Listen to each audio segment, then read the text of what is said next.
Tonight's top story at 5. Well, it has been a violent 72 hours in Mobile. 17 shootings, one stabbing, and a strangulation. And minutes ago, city leaders reacting to the wave of violence, but they also made it plain they need help from the courts to keep violent offenders off the streets.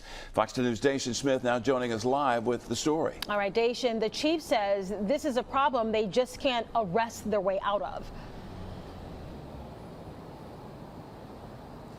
Yeah, it really is. And this weekend's violence is an example of that problem that they say has been going on for a while.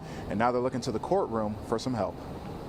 In my opinion, the criminal justice system is broken. That's what Mayor Sandy Stimpson had to say in response to this weekend's wave of violent crime that saw 17 shootings. City leaders believe it's a symptom of what they call a failed justice system. As quickly as we can make arrests, what we find is that violent offenders are immediately back out on the street. They say the two shootings near Cottage Hill and Azalea Road are perfect examples. Chief Paul Prine says both Friday's double homicide and the shooting at last night's vigil could have been avoided. We have an individual that was dismissed on a murder charge back in 2016, and we believe that individual was responsible that led off the chain of events with the double homicide Friday on March the 18th.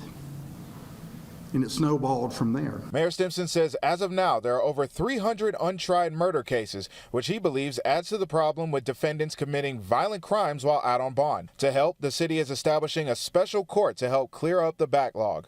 The city has also provided the funding for a court reporter for this 9th jury room that will hear these overload cases. Judge Michael Youngpeter says the extra courtroom will help, but he says the violent crime doesn't mean the system is failing. No, the justice system isn't failing. We're just behind a little bit because of the pandemic, like a lot of things.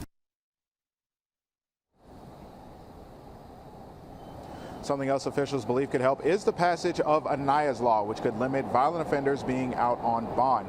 Until that law can be passed, Judge Youngpeter says something else that could help is potentially higher bond for violent offenders. Live in Mobile, Dacian Smith, Fox 10 News. All right.